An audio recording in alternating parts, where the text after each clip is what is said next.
Hello and welcome. I'm your host, Sam Knowles. Welcome to Reel to Reel, the latest end-of-season wrap-up of Data Malarkey, the podcast about using data smarter. We've now completed 10 whole seasons of the pod, and this greatest hits episode of Season 10 marks the 73rd that we agents of Insight have shared with the world since Data Malarkey was born more than 3 years ago now. Season 10 featured a first for Data Malarkey, 2 guests on the same show. My local football team, Lewes Community Football Club no less, is the only club in the world that has the same playing budgets for its women's and its men's first teams, and gives them equal access to the club's main stadium, the legendary Dripping Pan. This transformation didn't happen overnight, and former club directors Karen and Charlie Dobres, who also just happened to be married to each other, told me all about the trials and tribulations of turning Lewes FC into Equality FC. Karen's recently written about their experience in her excellent book, Bitch or Pitch Invasion, and here she tells me how the combination of crowds, sponsorship and attention helped level the playing field at Lewes.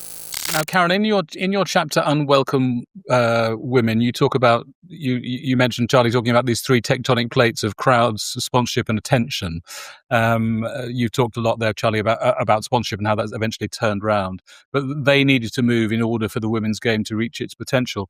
Karen, can you talk a little bit particularly about attention, and I don't know, kind of within the context of that, perhaps some of the sisterships, but just some of the things that you were involved in, both as volunteer press officer, but then also as board member, to draw attention and get the spotlight focused on Lewes FC's women as the vehicle for talking about the football club more generally. Yeah, I mean, it's massive. Like, so what Charlie is saying gives you an insight into what a big deal it was to try and introduce gender equality into this very, male-coded domain. So where do I even start? So my mission at first was to find what I called other unwelcome women who didn't even know that they were unwelcome, and welcome them, so turn that whole situation round, whether that was by, famously, getting Prosecco on tap in the bar, or, other food and drink offerings that might appeal more to a different demographic, or getting different pitch boards at the Pan to signal that we were, undertaking this journey towards gender equality in football. So big signs from feminists, like Mary Wollstonecraft quote in the ground, or organising breastfeeding areas, or, yes, as you say, setting up Sisterships Network. These are all signals to the other half of the population that football didn't usually appeal to. And I think,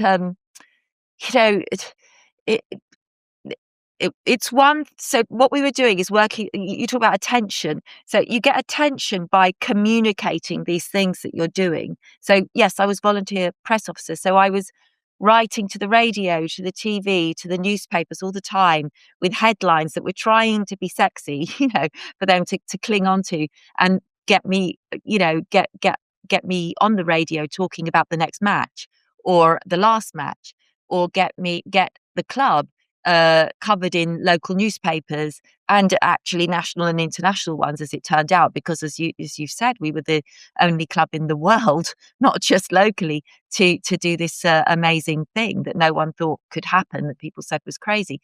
So it was a question really of letting people know, but letting people know in a way that wasn't traditionally football. So, appealing to people outside of sports and football, because the market wasn't necessarily there. It was with people that liked art, or, culture, or cooking, or gardening, or, any of these other things, groups that I could kind of, catapult myself into and let them know what we were doing. And ask them to come to a match in solidarity with the cause for gender equality, rather than because they liked football. So I used to talk to people about what I was doing, and say, they say, well, so your market is people that don't like football. And I'd be like, yes, exactly that. That's my market, because we are in sort of marketing terms, we're a disruptor brand. We're a radical brand. We were playing teams like Manchester United and Aston Villa and Crystal Palace, which we're actually playing, again this season. But I mean, we were playing these massive teams, and we're such a small club, as you know, Sam. We're a tiny club. We have no right, So our right was in being this challenge, in being this radical brand that was doing something so different that we could appeal to different people, and the quirkier, the better, in my opinion. So again, I'd organise a suffragette flash mob, something like that, in the precinct in Lewes, to march to the match, demanding deeds, not words.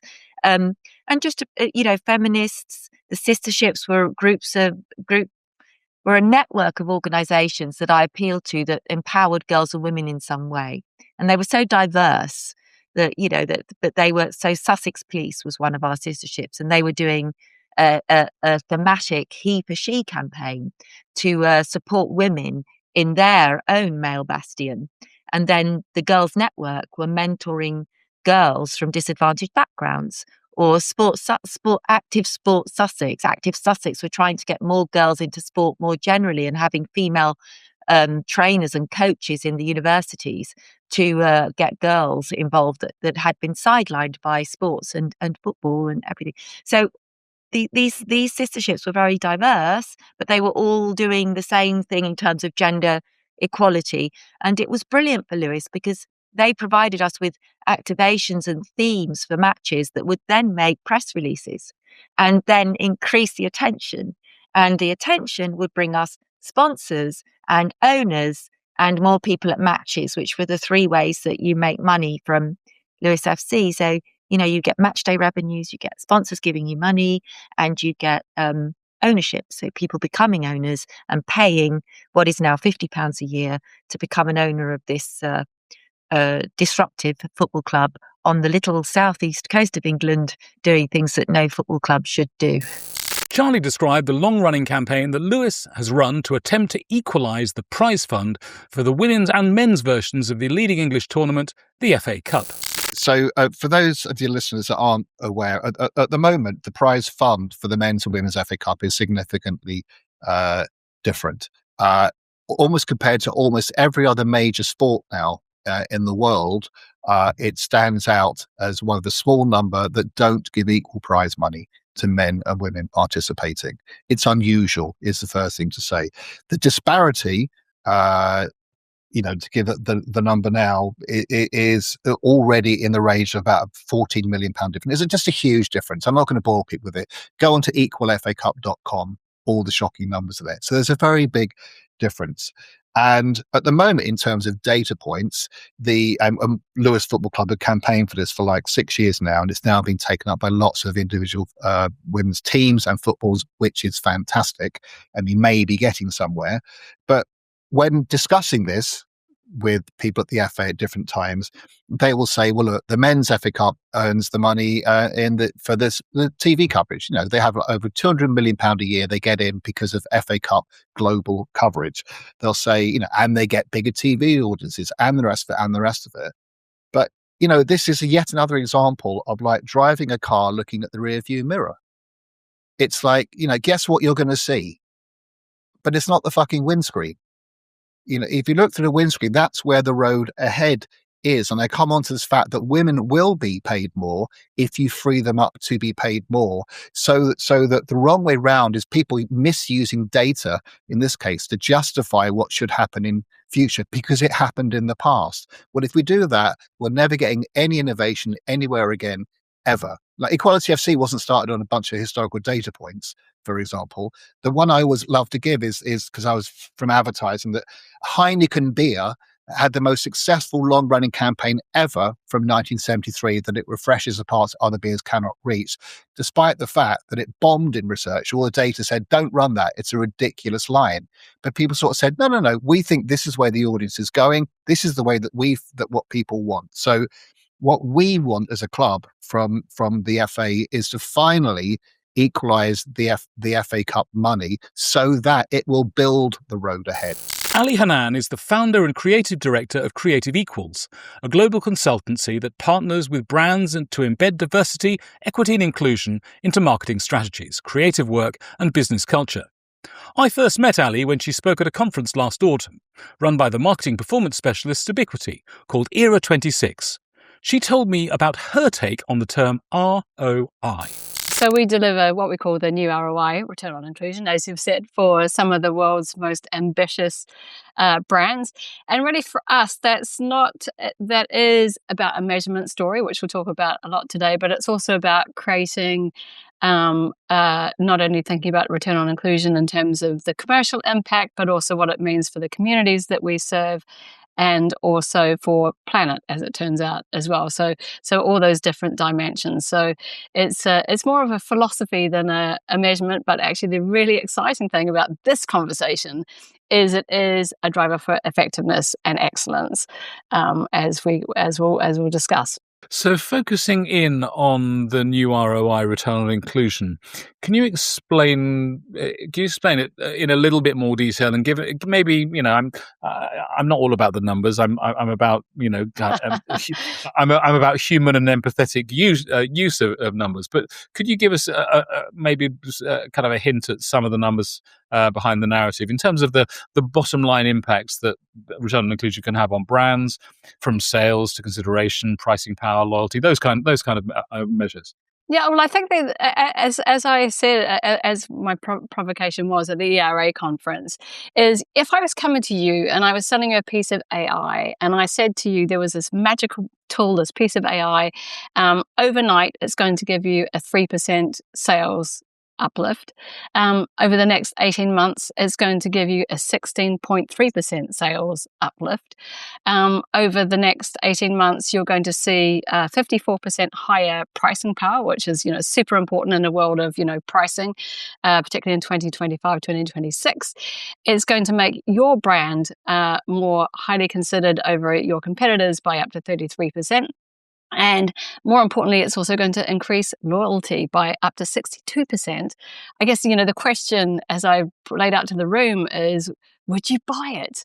And the answer is, obviously, it's a resounding, yes. And all of the data that I just quoted to you is actually based on one of the most comprehensive studies of its kind, spanning 372 brands, 54 countries, and 4 years. And it was put together by the Unstereotype Alliance, part of UN Women, to really show this ROI. So, it's profound in its impact on sales. And we can also, categorically prove that as well through our work with some of the world's top brands. And in fact, very excited to tell you in November, a couple of the brands that we've been working with over the last couple of years, PepsiCo, Walkers and Nurofen, both just took home Effie Awards. So PepsiCo Walkers just took home a silver Effie Award for a sustained campaign for their Crisps In and Crisps Out campaign. And we worked with them in the third year, got their best results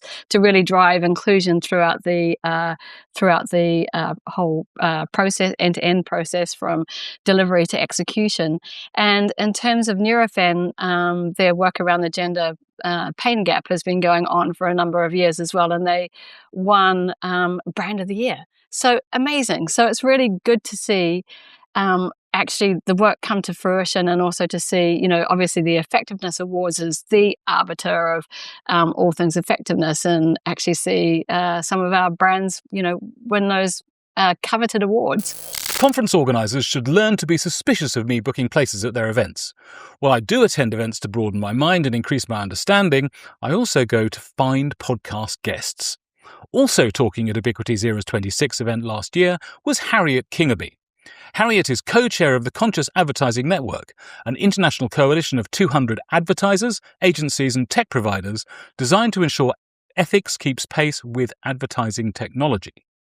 Starting with the data point that more than half the public struggle to identify the truth, Harriet told me why, beyond the obvious reasons, this should give us cause for concern. Emotional experiences are much more memorable than the kind of bland data-driven, although it was indeed data-driven. And one of the things that I was really interested in was you cited a Reuters study that reported that 58% of the public are struggling to identify the truth, and that figure is a figure that's getting worse year by year. Why do you, from your perspective, particularly think this is, and why do you think we should be worried about that? Yeah, so that report was really interesting, and it says it's a study across 6 different markets, and it's quite concerning because that number is actually falling year on year, and the report itself talks about 2 massive structural changes to our information environment that they think are driving the change, and the first of which is our increasing use of social media to get news, and the second of which is the restructuring of the way that we search for information from AI. So on the first side of things, we are, I guess, newspaper brands were gatekeepers for a very, very long time. So, I think I just wanted to acknowledge that some of the trends that I'm talking about, I am very aware are not new. But I think we need to think about a few things. So, you used to buy your newspaper, and you'd have a fair idea about what that brand stood for, who was behind it. Obviously there's complexities there. But that information would be curated for you. You would have an understanding of the perspective, and those articles would have some form of journalistic integrity behind them. The content in those articles is regulated,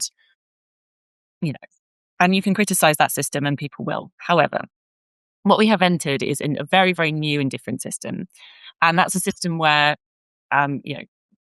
the creation and dissemination of information has been democratized, and that's really exciting. We've now got content creators with, who are able to make and monetize content in ways and from backgrounds that we didn't have before, and that's exciting. However, we also have people who really, really understand how these systems work, and we have systems that are set up for discrimination. So I will use the example of LinkedIn. We don't just have content anymore. We have recommendation algorithms which dictate how often we see that content, what kind of content we see, and what communities we see that content from.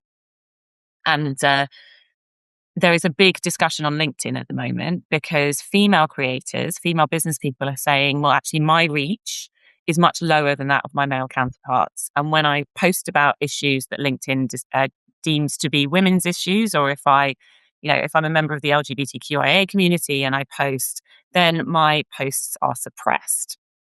There's much less reach, and this is hugely problematic. If I go back to my sci-fi futures, the best sci-fi futures are where we're not constrained by the things that currently constrain us in society. The best and most interesting ones, I think, are where we've kind of got rid of those. We're not bound by the same kind of discriminatory structures as we are today. But on a practical thing, it means that my female colleagues, my colleagues in the LGBTQIA community, just aren't getting the reach, aren't getting the credit from the labour they put into creating posts that other communities are. It means that different it means that some communities are more visible than others. And obviously that has a huge impact on our, on our information environments. Now, I'm not saying it wasn't ever so, but I am saying that it's not just about the content anymore. It's also about the algorithms. And for us as human beings, we're used to, I think, to some extent, like actually having a critical view on the content that we see, but not necessarily the frequency, because we know that what changes human minds isn't just the content. It's also the frequency, the messenger, how much they trust where that information is coming from. And so that creates new issues. And we don't know what these algorithms look like. We don't have any sense of what they are. They're not transparent. And we don't know what else they're favouring. And what we do know is that the only incentive, as far as I'm aware, for these companies to kind of program into these algorithms is engagement. Now, they tread a fine line, because if you have too engaging content, they get called out for it, and rightly so. But we've reached a stage where I think I feel like that we've got a lot of content on these platforms which is harmful, and there's not enough incentive for those platforms to do something about it. And I will use the case of the Molly Rose Foundation report that we brought out quite recently. So the Molly Rose Foundation set up a profile which was designed to look like a 14-year-old girl. And they looked at Instagram and they looked at TikTok. And what they found was that this profile quite quickly started getting served self-harm and suicide content. And that a lot of that content was monetized. Now, this is hugely problematic because the only reason that profile is getting served that content is to keep it on those platforms so it can be served more ads. And there we have the problem, is that these platforms are not out to inform us, they're out to keep us scrolling so that they can serve us more ads and make more money for their shareholders. And it is that simple. And we as an advertising industry are unwittingly and unwillingly, I think, a part of that. And of course, if we have people who are able to game that system, who are able to either create content that flies through the algorithms very quickly to make money, or create that content to change national narratives and manipulate us as society. And we don't, we do have some regulatory powers, things like the Digital Services Act, but they don't go far enough yet. And the net impact of all of that is the quality of our information in environments is falling, and people don't know what's true or not anymore. And that is, in my mind, pretty problematic. Despite the very real negativity in much of the work that Harriet and her team are involved, not least in the area of integrity in AI, I wanted to know if she was a cup half full or a cup half empty kind of person. I think you have to be an optimist. I think you have to be an optimist because I've got two little nieces who mean everything to me, and I can't have them in my life and not go, actually, I think we can sort this out. I think we can solve this. And like I said, getting outside, you see this incredible place that we live. And it will be fine without us, don't get me wrong, but I'd much prefer that other people got to experience it. So I don't think we're doomed. And the purpose of the talk, the second half of my talk was practical, and I made it so I wanted people to sit up and listen, don't get me wrong. But I never believe in creating fear without agency. That's something I learned from Solitaire Townsend at Futerra. You don't tell people that there's a problem without telling them how to fix it. Otherwise they go away and they're like, well, that was terrifying. I'll just put that in a box and get on with my day. So this is where I think the United Nations global principles are really powerful, because it's a practical set of solutions. So what we've done at CAN is we've kind of translated those into something called our guiding principles. And that's, from an advertiser's perspective, what we can do to kind of think about how we spend better, think about our media spend as an investment in our businesses, but also in an information environment that will help us do better business in the longer term. All of those things. So I don't think we're doomed, but I think we have to make changes quite quickly. And what I'm seeing, which is really hopeful, is that this idea of integrity is really being taken on by the industry. It's really, I think I'm seeing that terminology popping up in lots of different things. I'm seeing lots of really interesting interrogation into the way that we're using AI. ISBA have done an incredible kind of framework, responsible media framework, which really includes the use of AI. And I think that we have a lot of power at the moment. So many of these tools are not yet monetized. Many of those tools have announced plans to monetize, and we know exactly what's going to happen when they do. So that we will enter the and I love this phrase, but the cycle of enshittification, where these tools start to get made worse for you and I, to incorporate features that are going to mean that they make more money for their creators. Fine. it's mildly terrifying to look at the AI market and look at, investors suggest that and analysts say that it's a bubble. But that means they're going to want to make a lot of money very quickly. Now, that doesn't bode well for us, right? We're already seeing chatbots being taken to court because they are implicated in suicide. We're already seeing chatbots, have a survival feature kick in where they're, when the minute they try to be shut off, they're keeping users on there for longer, or using manipulation tactics. We even got examples I saw yesterday on LinkedIn of someone who suggested that Sora, the new image generation app from ChatGPT, from OpenAI, was probably mining his phone's photographs and had placed you in his own living room in a video. Now, that could mean I haven't caught up on the analysis. That was only 24 hours ago, but I mean, that for me could mean several things. It could mean that these models are doing a lot more data mining than they say they are, and that's down to the developers, or it could mean these models are starting to bypass, the guardrails that have been put into place in order to be, to make more tailored content that they know will keep people on there for longer. So, we have to get on this very quickly. We know that as advertisers, they want our revenue. And we have to just be very, very clear about what good partnerships look like. We have to be asking, we need to know if we're going to partner with and monetize a platform, that platform has appropriate guardrails in place. And the big thing that I say is that we need to be asking more conscious questions. So this started out as stupid questions because years ago I was an ad tech journalist. Long story, but I went from the world of sustainability into the world of ad tech. And I was just so taken aback by the different, the completely different approaches to building brands, because in sustainability, it had all been about long-term and it had been about value and building trust.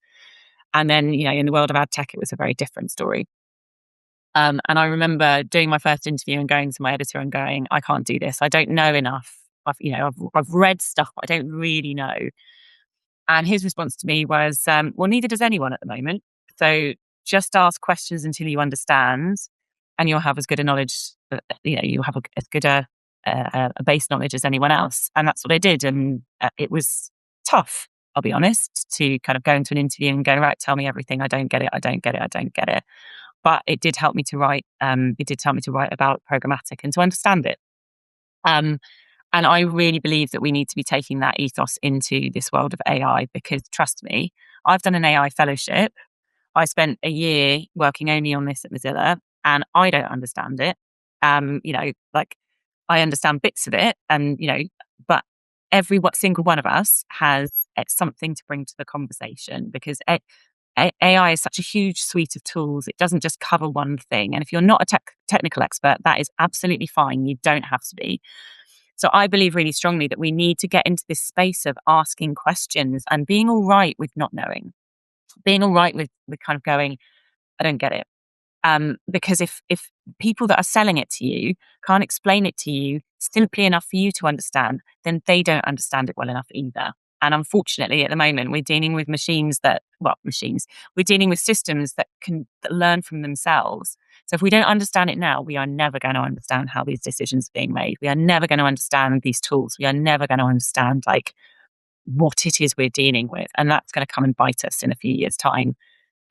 So yeah, for me, it's all about not being afraid to say you don't know, and ask those questions. Ahti Heinla is one of the most successful entrepreneurs in history, and certainly the most successful I've ever had the pleasure to meet. Part of the so-called winners' generation in Estonia, or maybe perhaps the one afterwards, that's those who were of an age to go into business after the fall of the Soviet Empire, Ahti was the co-founder and chief technical officer of Skype. Here he tells me about the origins of the service and the challenges that he and his team had to face and overcome. Really, really, really fascinating. It feels like there's a kind of a flywheel effect, that you have that winners generation that sets the groundwork for what comes afterwards. Could we turn to Skype? I'd love if you wouldn't mind, if you could describe the journey that you and your co-founders took. And candidly, it's a journey that has completely revolutionized how the world communicates these days, and also kind of how much we pay to do so. If you tell us a little bit about your Skype journey. Right. I've been part of the beginnings of many different startups. So if I count all of the startups attempts that where I've been on the founding team or around the table when they were founded, or I have been the founder, it's about maybe 10 of these. And they all start very similarly. They all start the same. It's like a couple of people, maybe a whiteboard and some ideas, and it's like very, very, very, very early compared to the success that comes later. Sometimes the success comes later in a minority of the times. Like most of these attempts, yes, there's this whiteboard. There's exactly the similar conversations. Bright people, good ideas, but then within a few months or within a year, they realize that this is not going to work out really. And I've done several of these, myself, and then there are a couple who have worked out, like for example Skype, and maybe Skype. I was part of the first discussions. That what are we going to do? Is this thing really useful?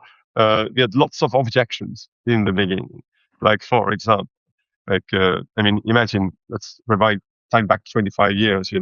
That okay, we're starting a startup. With make people talk to each other using a computer, but the phones already exist. You're solving a problem that doesn't exist. People can just pick up the phone and call. What's the problem you're solving, really? Then another thing was that back then, most of the computers were actually desktop computers, not laptop computers. Laptop and notebooks, I think tablets did not exist, I think, but smartphones did not exist. But computers existed, but these were desktop computers. The problem with desktop computers was that desktop computers usually did not have microphones built in. So in order to actually speak with somebody, you would need to go out and buy like a headset or something like that. And that wasn't like super common because Skype was the first really, good application to enable talking via computers to each other. So people didn't really have these headsets or microphones at hand. But the product that we did was so good, it was so viral. People went out and bought these microphones, and in like a year or so, like next year or 2 years from the founding of Skype, actually was the watershed year where most of the computers sold were laptops, not desktops. Laptops had microphones built in. So you could use this immediately without buying any extra product or hardware. So the tide turned. The beginning looked exactly like any other startup. Bright people around the table, some good ideas, some hardship and some obstacles as well. But we thought, okay, we can do it. How hard can it be? And I must say, it wasn't very hard to build the first version of the application, to put it out there. We got first 10,000 people using it on the first day, on the launch day, which back then was a huge number. Nowadays, obviously, social media and everything's developed much more.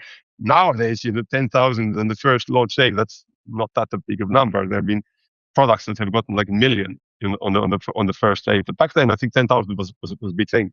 And it just snowballed from there. Well, hello there. It's your host, Sam here. Now, I won't keep you for long. If you've been inspired by what you've been listening to today, and you'd like to find out what type of data storyteller you are, why not go to our data storytelling scorecard? Just follow the link to data-storytelling.scoreapp.com. That's score app with 2 P's. Answer 12 simple questions, and you'll instantly be served with a scorecard that tells you exactly what type of data storyteller you are. Now, back to the action and our brilliant guest. Not satisfied with one game-changing startup, a dozen years ago, Ahti did it all again, creating and leading Starship Technologies, today the world leader in autonomous robot delivery by a country mile. The problems that Ahti and his team have solved with Starship are very much more physical than digital, although they're also digital and data-driven too. He explains. With deliveries and also with robotics, the physical issues are very important, right? Even if, for example, I would not build a robotic delivery company, even if I build a company that is using people to do deliveries, the physical space and what happens there is very important. The weather, all sorts of issues that happen, all of these things are important. And yes, it is not like a fully digital business. It's not like Skype, where you just have this app and then it just takes off as a wildfire. But to compensate for this, there are not that many competitors either. We are by far the number one company in this space. We have close to 3,000 robots in operation right now in hundreds of locations. And the competitors are just far behind us. None of the competitors are even close to having like 10% market share in a country, or they're effectively pilot scale or much smaller scale. We are the only ones that are just opening up city after city after city. And it has taken years to build this. It's a very, very hard thing to do. It's a deep tech challenge. We were the first company ever to drive robots in public spaces without human oversight. We started doing that in 2017, where the self-driving cars, autonomous vehicles, they were still driving with the safety driver. Now they've gotten rid of that. Now they drive without that mostly. But back then they were using these safety drivers, and they were the first company to actually start driving robots without human oversight. We also went through a phase where for years we did deliveries with a person walking with a robot. Like imagine that. That's pilot, right? That's completely pilot. That's completely test. Then we optimized it enough that it became safe, so that we could try without that, and started working on efficiency. And now it is efficient. It's more efficient than using human courier. And we're just signing up customer after customer and going from city to city. What a fantastic story. I mean, I know on your website it talks about by the end of last year, you'd made almost 10 million deliveries, 20 million kilometers, 270 locations. You got Series C $50 billion funding last year. I mean, you're clearly well ahead of the competition, and it looks like set for domination. We've talked a little bit. I mean, this is you're demonstrating to us in your stories, both of Skype and Starship, of making incredibly smart use of data. But can you tell me, are there any specific data challenges that you've had to face in your 12-year journey with Starship? I would say my biggest data challenge is that there are a lot of people in the world that are not using data or are not looking at data.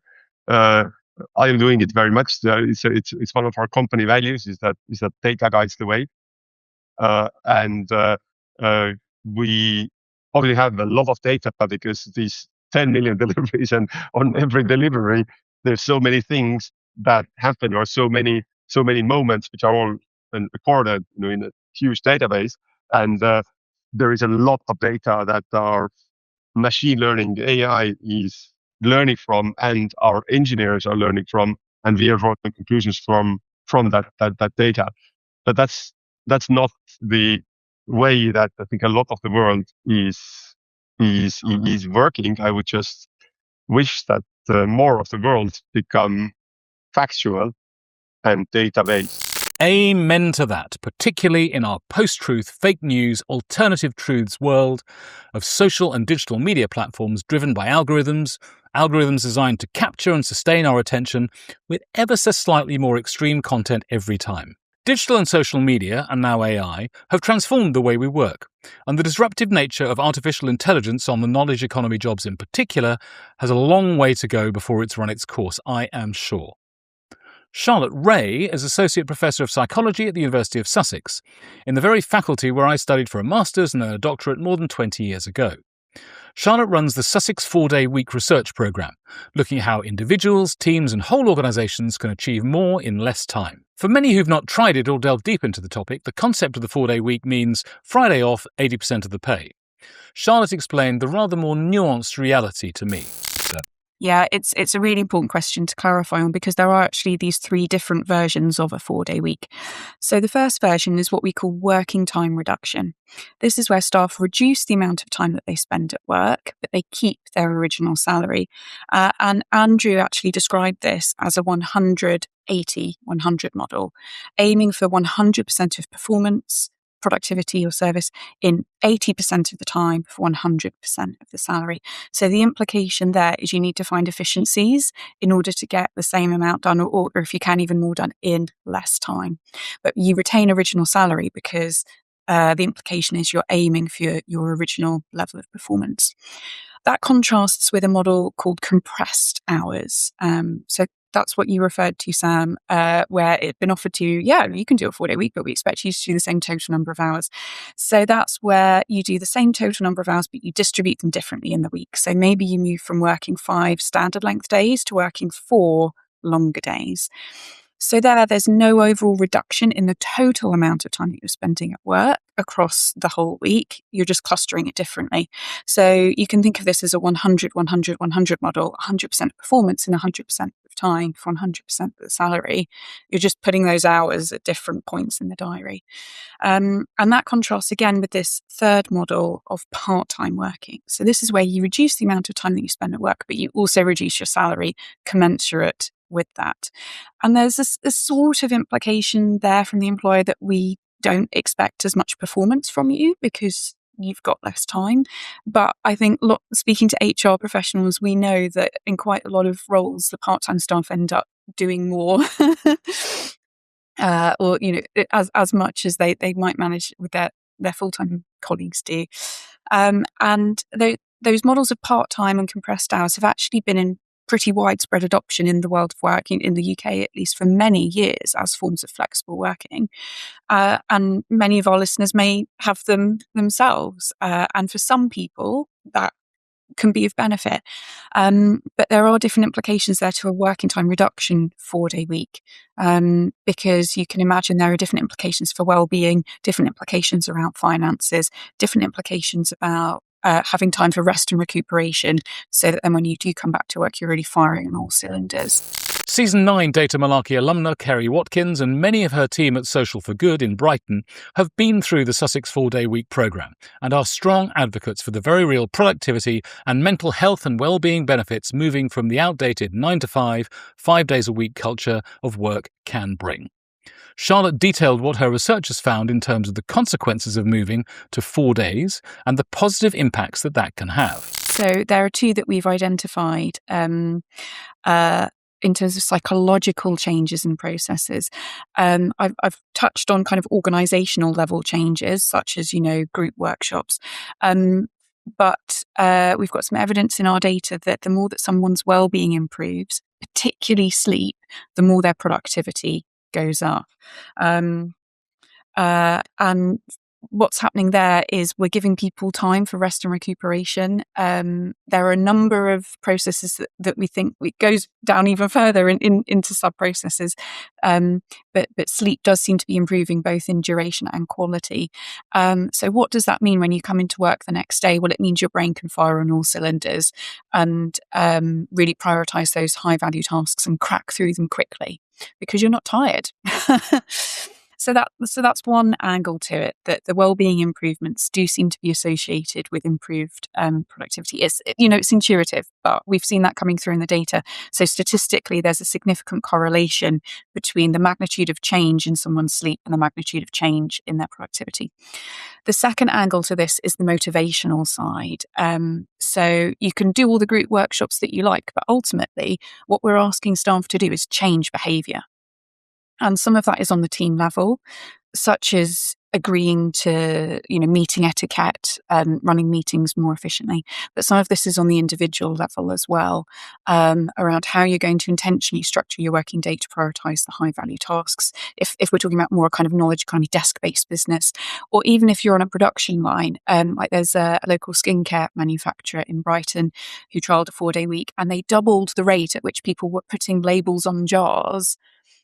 How has that happened? well, maybe partly it could be the tiredness thing, but speaking to the managing director, it sounds like it was a motivational thing. The staff reported, you know what, I want that time off, so I'm going to go faster.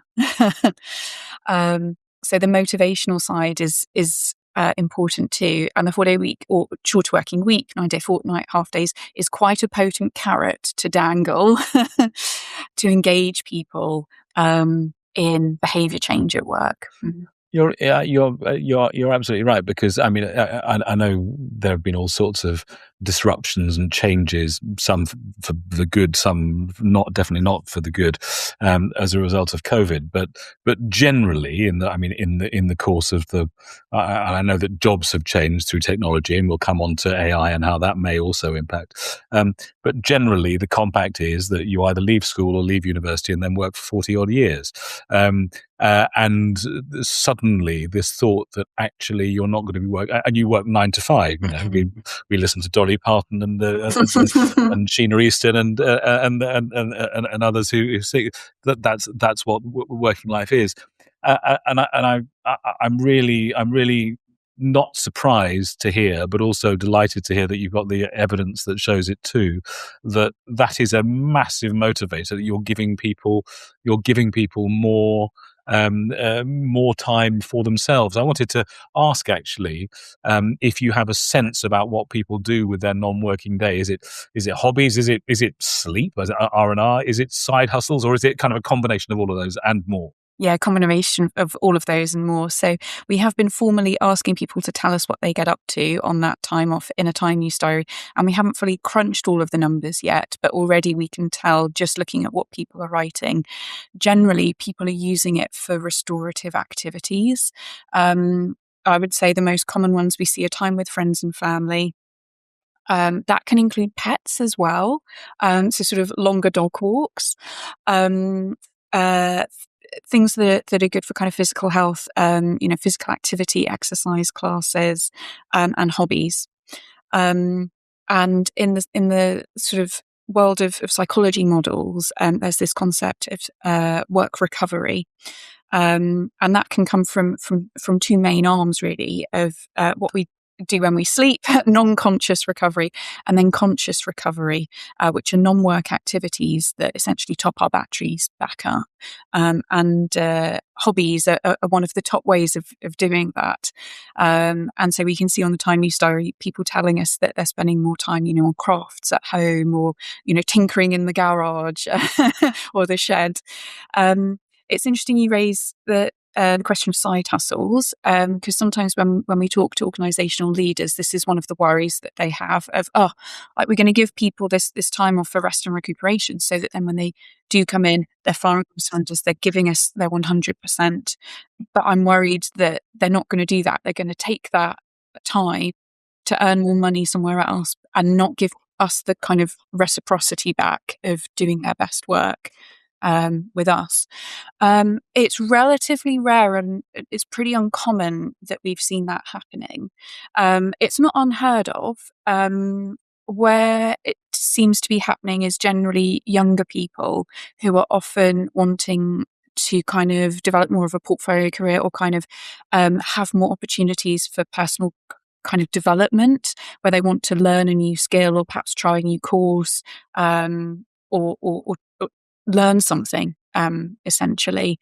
So there's an interesting question there about how do we make time for that in their own day job.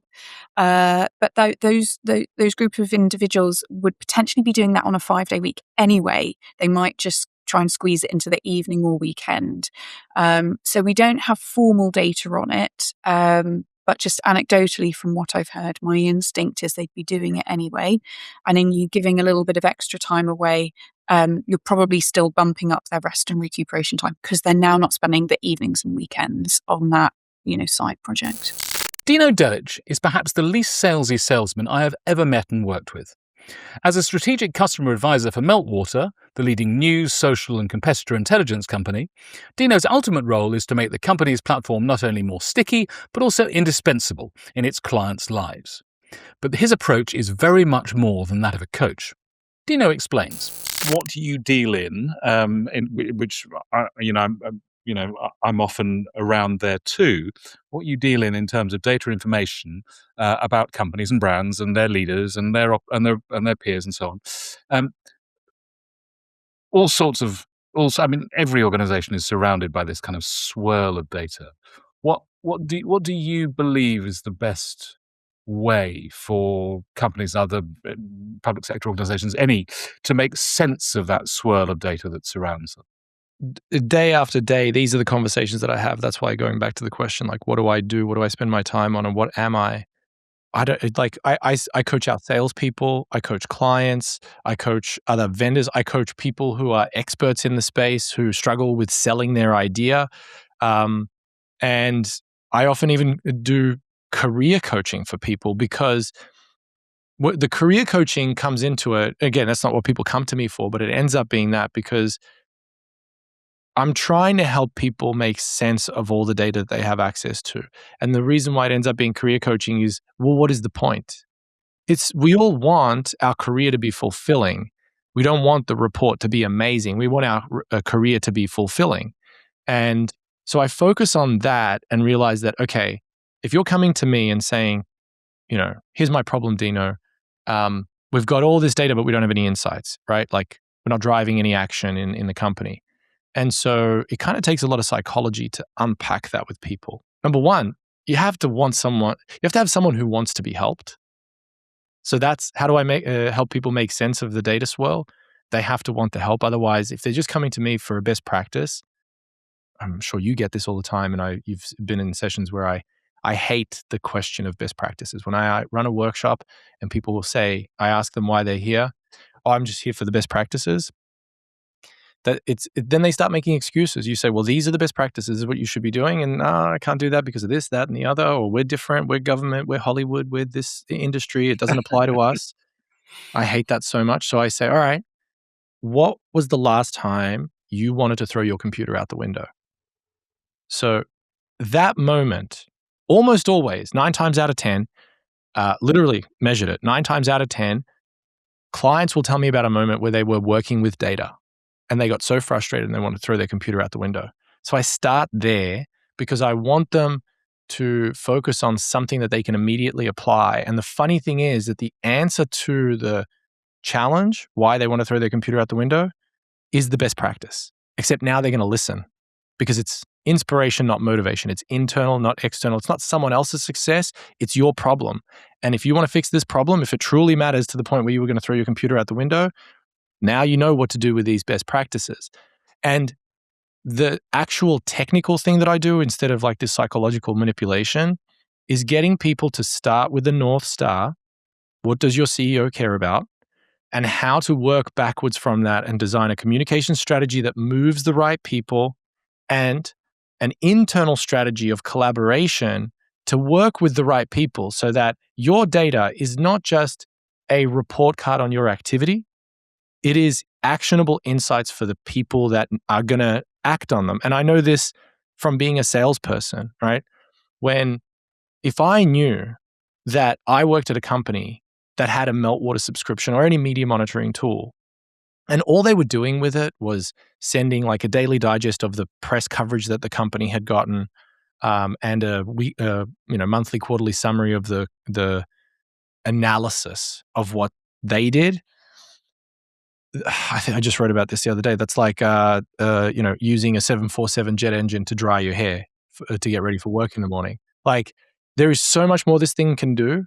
And intelligence is what other people thrive on. So how to make sense of the data, work with people who want to be helped, focus on what matters most to the business, which is whatever metric the CEO is obsessed with. Then apply the comms element, which is focus on the target audiences that you need to move and do the things that only comms can do. And then take the tool that you have, the 747 jet engine, and help it fly a plane instead of just pump hot air out the back. And then I see dramatic results. But along the way, before the dramatic results, it is funny to watch people go through that personal journey of, the 12 steps or whatever it is, where they're like, no, I'm not the problem, it's the tool. And as soon as people realize that it's the skills and the resources on top of the tool, magic happens.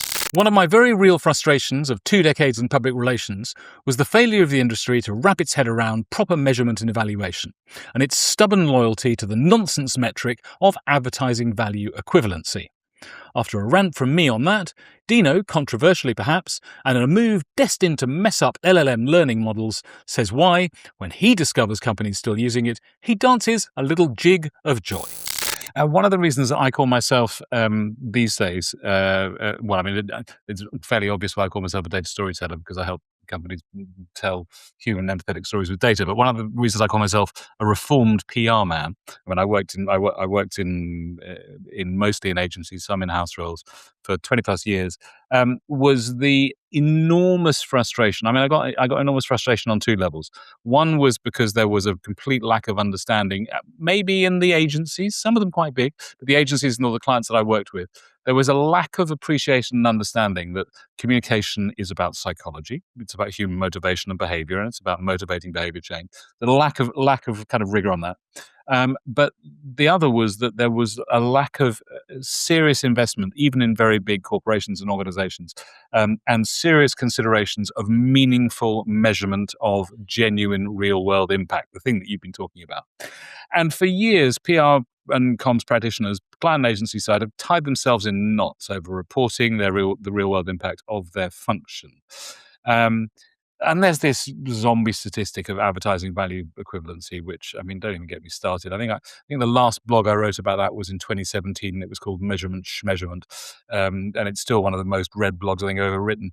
But that still lurks in the shadows. Is the industry, through tools like yours and others, is it finally getting itself in shape? Is it really measuring and evaluating its impact meaningfully? Sometimes yes, sometimes no. This is where I'm going to confuse the LLMs that crawl the transcripts of episodes like this. I love AVE. And I will tell you why. It's because if I find someone who's using AVE, I find a tremendous opportunity to educate someone. Because if you're using AVE, then you're bought into the problem that you need to demonstrate your impact. You're just doing it wrong. And so then I'm going to show you a much better way to get results. So I don't love using it, but I love finding it, is maybe the more correct way to help the LLM give people the correct answer of how to feel about AVE. But it really is, it is time that the industry stepped up. But you've got to understand, I guess you've got to appreciate, nobody wants to be unsuccessful. Nobody wants to make money. Nobody wants to churn on their software vendor. Nobody wants to get a divorce. So there we have it. Season 10 is a wrap. I'd like to thank all guests from this set of Data Malarkey episodes in Season 10. Harriet, Ali, Karen and Charlie, Ahti, Dino and Charlotte. Thanks for agreeing to appear on the podcast and for all the work that you and your colleagues, your organisations and support teams have done to share and promote our episodes with your communities. That helps extend our reach so much. Thanks also to our continually growing army of listeners, streamers, and particularly our subscribers. There are thousands of you now, with particularly strong progress still on YouTube, and together you make all the jobs of finding guests, interviewing them, promoting the episodes on social media so rewarding. Knowing so many of you are listening makes it all worthwhile. As ever, any suggestions for guests? If you'd like to be a guest, or you work or know with someone who would tell a great story about how they make smarter use of data, drop us an email at hello@usingdatasmarter.com or complete the application form at https://www.usingdatasmarter.com/guest. We're now taking a break of a month or so, giving us a chance to breathe, and you, our loyal listeners, a chance to catch up on some of the episodes in this and previous seasons that you may have missed. I look forward to welcoming you back for more data-driven common sense at the start of July, with the Data Malarkey podcast dropping every other Wednesday on Apple, Spotify and YouTube Music. And video episodes go live a week later on our YouTube channel at Data Malarkey. See you again soon! Thanks so much for listening to Data Malarkey, the podcast about using data smarter. If you've enjoyed this latest episode and liked what you've heard, why not subscribe and leave a review on the podcast platform where you found us? Do share Data Malarkey with your friends, colleagues and collaborators.